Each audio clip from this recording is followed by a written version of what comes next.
It's me again. So this one's going to be more an update on me in my life because things have been pretty hectic. I did one the other day and I haven't really been doing this as often, but honestly I'm not talking about the present. I'm going to be mostly talking about the future and how some things are aligning and like where I am at, like in my head, where I'm envisioning myself going, that kind of stuff.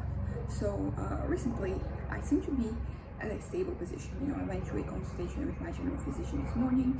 I had to, get prescriptions and also like a report. I have a an assessment coming up, regarding my health. So I kind of like wanted to have a report. And we're talking about my general state of mind because, like the health center where I go to, like they have psychiatrists, but usually they are on break July. And usually like they go on break somewhere in December and then come back in March. And because of that, we've actually gone to like a different psychiatrist because we kind of like, I need that continuity. I need to have their care during this time because this is basically 4 months out of the year. And then there's like a third of the year that I don't have like a specific one. And then also there's the fact that it is from the same college, like usually it is a doctor who lectures at a university, joint specific university. There is like this cooperation thing between the city and like this university, and that's where they come from. But usually they can change every 6 months. I had one psychiatrist for the first half of this year. I have a different one for the second half of last year, and then before that I did have the same psychiatrist for like about a year and a half. So like that was good, that continuity. But these changes, they kind of like they get in the way of your treatment. So my parents, they were like, okay, let's get some from like our health insurance that I can not only always count on throughout like the year, but also someone who's going to accompany me overall, because I had this really good psychiatrist. Like when I got diagnosed, she had also like I had some run-ins with her when I was younger, like 13 and so. But then I kind of like things happen. I diverged from like a psychiatrist. I definitely needed one because even like my teenage years, I was already starting to have like manic episodes and depressive episodes. Of course, like each person is different, but for me, usually I have like my depressive episodes. They last much longer than my manic episodes. And so, but yeah, but like things were happening, and I kept living. Definitely things could, like looking now, like with hindsight, like things could have been better for me in general. Like I could have maybe performed better if I had that different care. I still performed very well, like in thinking about like middle school and high school. Like I graduated first in my class. I was able to keep up with all the extracurriculars that I had, and kept doing everything I had to do regarding high school. And I was in a technical high school, so I had my regular high school, had that curriculum, but I also had the technical degree. So I was able to do everything overall. Besides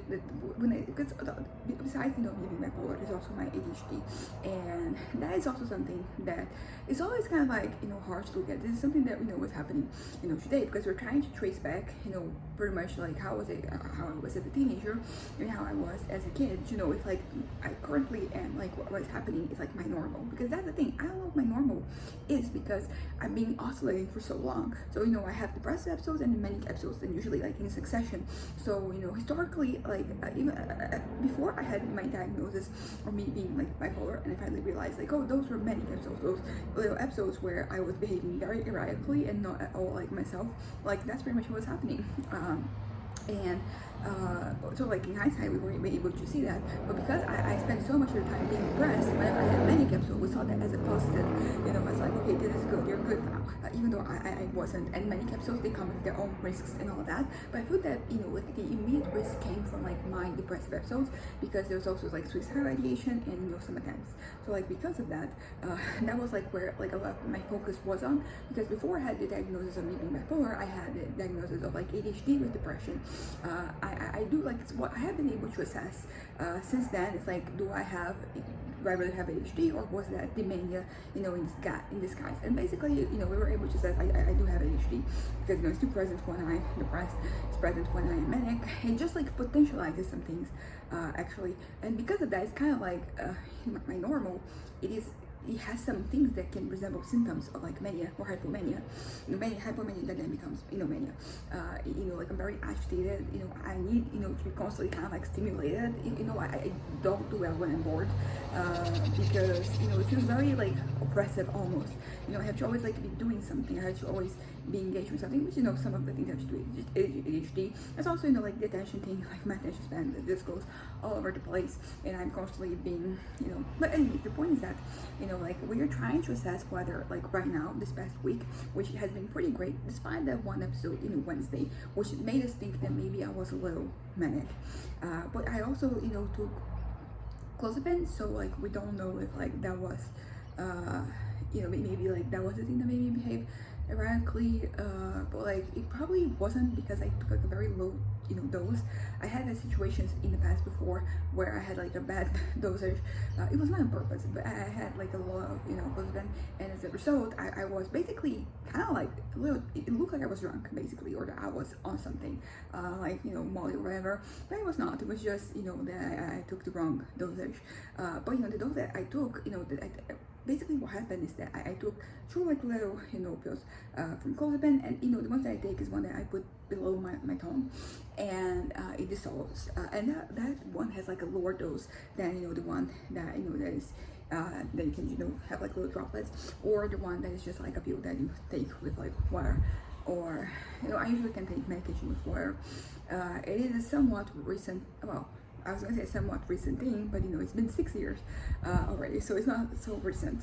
Like I'm 27, like that is like a very significant portion of my life. But basically what I'm trying to say is that we were talking and investigating basically like what is my normal, because when I was a teenager I was already kind of like affected.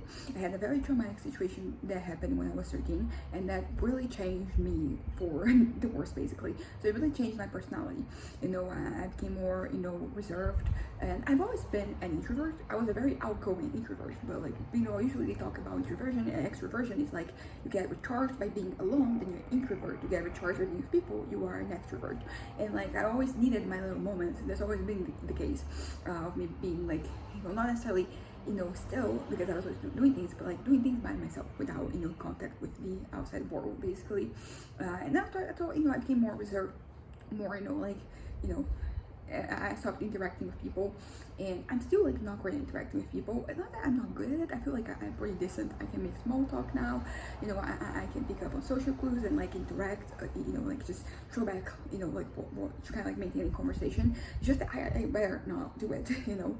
Of course, like I've been able to find exceptions throughout like the years, and I wouldn't say that I have friends, which was kind of like a novelty. Like throughout like the entirety of high school, I didn't really have friends. I had people I was friendly with, people I did things with, but I don't think they would consider me a friend, or that I would consider them a friend, because we're not that close. And there's always like usually in the context of school, and then like usually the people who were friends with each other, they met outside of school, and I was not really interested in that. Like in my 3 years of high school, I did not go to, I didn't attend to a single party, and there were a bunch, from like just specifically my class, from like the whole year, and yeah, and I don't even regret it. I think that it would be really honestly like what was happening in this part would probably just potentialize with like the more things about me as a person, but also regarding like my mental health. But like that was that. I was very, because I feel like when I was in high school I was very antisocial, and then I kind of became kind of like asocial, like kind of like neutral, not looking for it, but it's happening, I'm kind of like that. And then in 2019, kind of like things changed a little bit for me. Is when for the first time I reached out to a friend and someone I knew in high school, and now we know we are friends. I'm not the most consistent person in terms of like interacting, like I can't keep up, like for example like messaging daily, like that is just feels like a burden to me. So it has to be something a little bit more sparse. But I found someone who kind of like respects that, but like is okay with that, like somebody who I can stay like be like months away from without even like talking to each other, and then we meet, it's kind of like we like nothing really changed. So I think the whole thing about interacting is just have to find like your people, and only people who have like a lot in common with, but also people who kind of like match your vibe, and I kind of like did. And then because of her, I ended up like reaching out to other people, meeting other people, and it's been good. I interact every once in a while, and it's all good basically. But back to what I was trying to say is that we're trying to assess whether this state of mind I have right now is like just a normal me, just me being stable and healthy, or like this is the beginning of hypomania. Well, something that my doctor said is that I shouldn't be expecting to get worse, either manic or depressed. And it's kind of hard not to, because historically, like, that always happens. I have these moments where I'm like doing well and I'm like stable, and then it's always followed by an episode. And usually an episode follows another one. It's something that my first psychiatrist would always say, like, we don't want you to be manic, not only because of the risk that comes with mania, but also because after mania comes depression. And so far in my life that has been the case. I kind of like reached a peak and then boom, I crash. So there's that. I was talking about my first psychiatrist. So I started with her back in 2019 when I had my diagnosis. Actually, it was more probably like the beginning of 2020, because I had my diagnosis in like November. Oh no, by the way, by the time I was already working with her. Like she was the one who diagnosed me. So it was 2019. It's just that 2020 is when like we started like actually kind of like having more specific treatment, because so far I started really young. I remember 28th of November 2019, and changed my life to this day. Like it's taking. It's not the only one. I've had to take other medications since then to kind of like to be stable, but it is what it is. But back to what I was saying is that my doctor was basically saying that I shouldn't really expect to get worse, but it's kind of hard because like ever since I was a teenager, there's always been the case. 2016 was the year after I graduated. I graduated in December 2015, and then like I was kind of like an adult, and I started having to have like adult things happening to me. And also like I had to kind of like, because I had this plan for my future that I started kind of like developing when I was 11, and then 2016 is when like it kind of came crashing down. It wasn't a complete crash at the point, it was just kind of like it's like I faced a wall, but like I could kind of like break the wall to an extent, but I was never really able to break like that wall specifically. Like that was not the journey I ended up taking with my life. But that's not necessarily a bad thing, because particularly like after I started getting therapized and just looking internally, realizing that like I wanted that thing, that goal that I had, that plan, that fantasy was not really something for me, because I wanted, because that would fulfill me. I mean, I generally thought that was going to be the case, but it was mostly kind of like a mix of like my anxieties and my trauma, and it was kind of like a way that I could kind of like overcome those things without having to actually treat the root of the problem and the symptoms.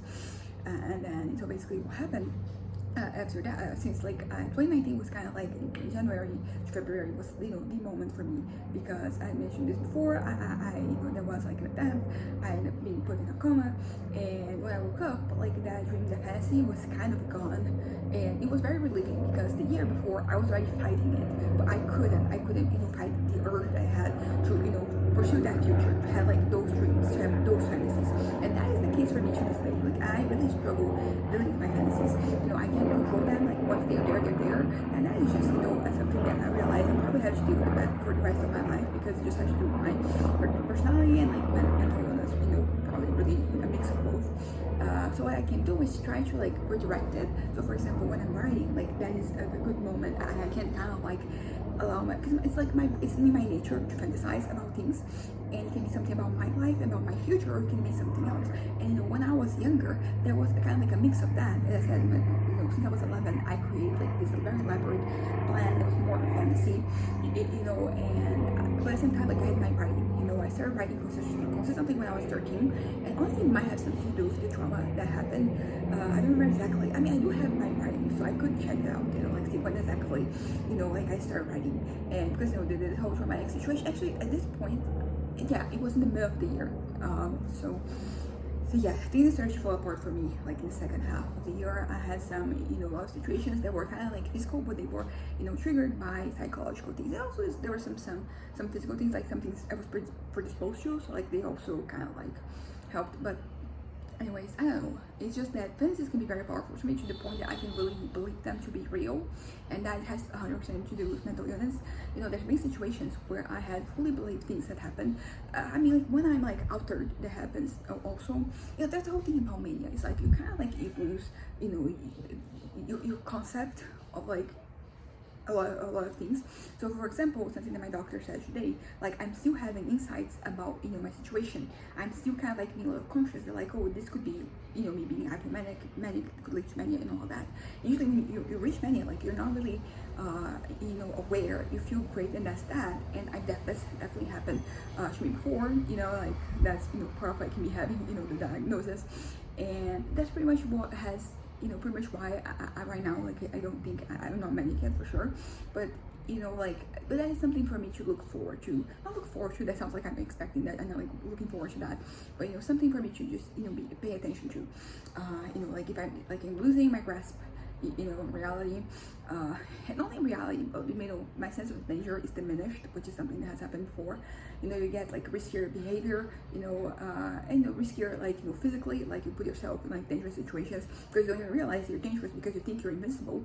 And you know, it's interesting because ever since I started taking medication, you know, I did have like some really bad manic episodes, but like they were much worse before. You know, they happened much more intensely before. Although it's interesting because there are many symptoms that lead to like a manic episode, and then you know, it's kind of like people are different. So like I feel like we are all each predisposed, even though we have the same diagnosis, to have like some of those symptoms are going to be more intense. So for example, compulsion for me is like a big one, and you know, it comes in like all the things. Usually things are pleasurable, so you know, food, you know, like thankfully I don't have any like issues with drugs or whatever, but you know, like that, when I think about the things that I've done that were very irresponsible in the past, like they all happened, you know, during mania. So you know, drinking, which I don't usually do and I shouldn't be doing, you know, I can't be doing because it's bad for my head, and you know, it's also bad for your health. And those like little changes that you make. Basically the point I'm trying to make is that usually it's, you know, pleasure, things that leave some pleasure, like I usually cannot control them that as much. That's been like one of the things that has historically led me to be like, okay, I am manic, to kind of like assess it, being like, okay, I'm eating too much, I'm having too much, you know, usually irresponsible interactions, you know, I'm looking forward to certain things that I usually don't reach out, you know, to. And that's kind of like, you know, that's one of like the things. So because some people like they go bankrupt, you know, in manic episodes because they're spending so much money, and like I usually do spend money on those things. I do a lot of money, but like it is not, I'm not buying a house or anything, you know, because it's not that I'm not interested in buying a house, but like I don't have that money. Like usually, you know, like I'm pretty sure that if I was able to buy a house, like that would make me happy, but like it doesn't really give you like that instant gratification that like all those other things they do. But yeah, basically what I'm trying to say is that you know, we kind of like rule out me being manic or even like hyper, because when you're hypomanic, like you can still have some insights, but it's kind of like, you know, this curve, like you start losing having your grip on, you know, yourself as, you know, like you go up. I mean, this is how I talk about it. Like I've heard some people who don't really like the up and down thing, and I totally understand, but like it works for me. Like describing myself or my situation, usually like they just wait for me to see it and also for me to explain it to other people. You know, it's very like easy and visual for you to just see, you know, like you want this line, you want to be stable. So like if you're here, because usually like radical profit, like here's great, right? Here's bad. But like basically, you know, in this situation, like here's bad, he's bad, he's maybe worse depending on the situation, because sometimes like all it takes is like one moment and one bad decision to like end your life. And while like I'm here, it's more intentional, and yeah, it's more intentional. Like there's some planning, there's like some urges. Here is more like, you know, you can have you know, like when let's say you're thinking you're invincible, and then you just jump out of a building and then you die. So like there's like that risk. And I think that what I find about myself is that when I go like back and forth between this, sometimes there's kind of like some residue in this episode. So like I've been depressed, where I'm like very low energy, I don't have the desire to do anything, I don't have like the strength to do anything, I have like no perspective, all of that, you know, the usual depression thing. But like I can, it's also like this mixed episodes as well. So like, but I'm like restless, like physically I can, so sometimes I'm just I can stay still, you know, and then I'm making impulsive decisions and all that. So there's some residues. The same way that like even when I'm here, sometimes like there's like, I use the example of like jumping from a building. Like you look there is like that whole thing, and then if you're like in a state where you can't sense danger, you know, like that is very, you know, dangerous. Because you know you're putting yourself in situations that are risky. Like in this episode, I had like Wednesday, last Wednesday. Wait, was it the day before? Yeah, so no, I think it was like, because this is Friday. I think it was the week before. Okay, I don't remember, but the point is that like that moment that I had, there was a lot of risky behavior involved when I had like blacked out. I could have, like in that moment, like I could have done like a number of different things that could have like basically ended my life, and I was not in control. So like that is bad. That's pretty much why like everybody's like so worried, and like justifiably so. Like there's a history here, and I'm very grateful and very lucky to have people who care about me and my well-being, who like want to prevent things. And also like right now, as I said, I'm still conscious, so like I'm still making good choices. I'm still like in control. I'm still in control of like my urges and my impulses. But like that is pretty much the part where I get a little anxious, because some of those urges, they're starting to appear. Like I said, I'm still having like these insights. But like what if like my filter is it's kind of like being removed slowly. But as I said, like because of the situation, my mom has pretty much been accompanying me whenever I go. So like that's great for me, because there's less risk when there's somebody looking out for you, like looking at things. And also like at this point, something that every doctor I've ever been to, they say, not only doctor, every like therapist I've been to, is that I'm really good at describing my situation, where I am mentally. And this has come from like experience naturally of having gone through like many episodes. And I don't know, I've been told before that like I'm good with words. I mean, I do like writing, and that could help. And honestly, sometimes like I would say mania and depression can be good for that, because like this particular doctor that I mentioned, the first one, who is being accompanied for many years, some of like because I would write to her saying where I'm at, and she's like, oh my god, this woman is like delirious, basically, because I would use like this metaphors and describe things in a certain way. But she got what I was trying to say, and I think that's the important thing. But basically, I was talking about this doctor. The reason why I'm no longer with her is because she retired, which she's like lady, like it is her right, I'm happy for her. But because she retired, then I started like a whole journey of like trying to find a new psychiatrist. And as I said, I had a really good run with the first psychiatrist that I got at the health center, because this doctor is the one who said like go to like the public health system, and because they have great. And I mean, I know this varies from like place to place, but like I'm so lucky because my health center is great. They have everything. They very competent professionals. I get most of the medication from there. Like right now, I take a lot of different pills, and like only one of them I have to buy. Everything else I have, and thankfully this one is not particularly expensive. So that's good for me, because I'm making minimum wage, so I cannot really afford. Like for real, like I would not be able to afford my medication if I had to buy it. Like the money I make would go entirely to that. So shout out to the public health system and for giving me my medication I need. Which it's pretty much what you want for when you're paying taxes, like having this kind of like return. But yeah, so I ended up going in. And the first psychiatrist I had at health center, she was great, as I said. But there's the whole vacation things, and then so we ended up going to like different ones. And then I went back and forth with a bunch of like different doctors. And then I kept mostly at the health center, but I do go to other places to kind of like supplement it. But what I need, it is continuity. So it was basically what I wanted to get at, is that the health center did be saying that like they're looking for they're trying to make this change of having like a permanent professional being there, and it's like a very bureaucratic thing. Like they're still talking, like my doctor, she said like, okay, there's no like confirmation of anything yet, but like they want that, particularly probably because of this. I think I'm not the only one who's like having some issues with having like continuity, because basically like if you have a new doctor every 6 months, you have to build their report every 6 months, and then like they don't know you, so it takes a little while for them to realize like what is you normally. Because I feel like my normal, particularly comparing to when I was a kid, like I've always been very energetic. I mean, I did have ADHD, so I had a lot of energy and I was doing a lot of different things. So for me, that is kind of like my reality. So some people who are more retracted, for example, they're more like reserved, they're a little slower, not in a bad way, but like they're not as engaged with things as I am. Like this state of mind could be seen as like a little hypomania. So you just have to find out what your normal is, and that is kind of like the hardest part for me, because my normal when I was a kid, it really changed when I was a teenager, and all of that had to do with trauma. And since I started dealing with the trauma, I kind of like have been going back to like my what we think is normal. But my normal is right like a little bit up here is what we have been coming to that conclusion. I don't know that for a fact.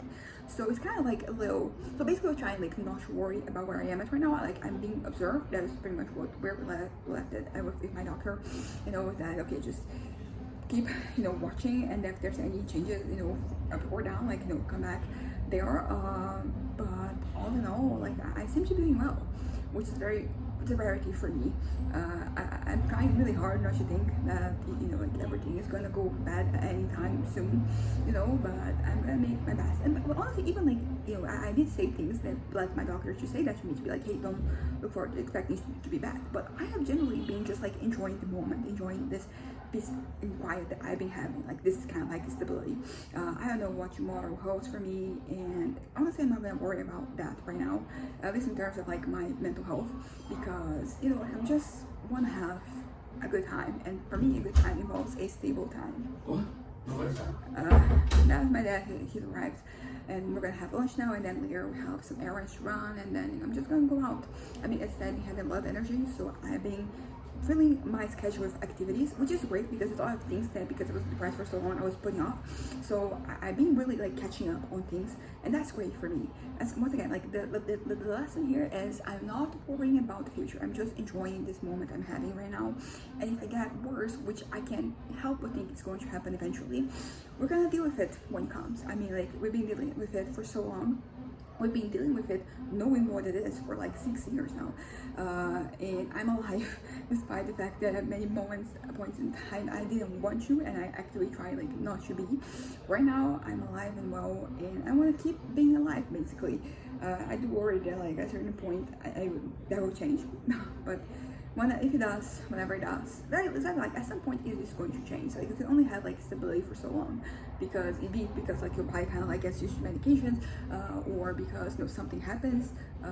Yeah, but I don't know what the future holds for me, but I'm not worried about that right now. I'm just enjoying this moment where I'm doing well and I'm getting everything done, and I'm enjoying myself, and I'm even getting close to resume my writing, as I mentioned before. May 1st was the last day I did anything with my novel, and I want to go back to that. And I'm almost like this week, yeah, I think it was Thursday, no, it's Tuesday. We were watching Superman again, my mom and I had the moment there where I was like, I want to go back to writing, and I haven't done that, thing, but like the desire's there, and I do feel like it's growing. I mean, we did have a lot of things to do this week, I haven't really stayed at home every day, and it's like the little things. For example, like I'm wearing makeup, but again, I hadn't worn it in months, and I'm thinking more about like what I'm wearing, I'm accessorizing, and it's like small things, but like they do kind of like hint that I'm doing well, because usually when I'm depressed, all these things, they go out of the window. I'm just not really preoccupied with anything, and this is also self-care, right? And that is good. That's like an interesting change for me, and it's something I'm always looking forward to, because when I'm depressed, when I'm down here, I'm reckless. Sometimes I'm not doing things there, or have my well-being, like I'm not keeping it in mind. Not because I want to actively harm myself or anything. It's just that my head is like not there. And I'm here, it's like things, they kind of like just don't happen. So that's it for now. Bye.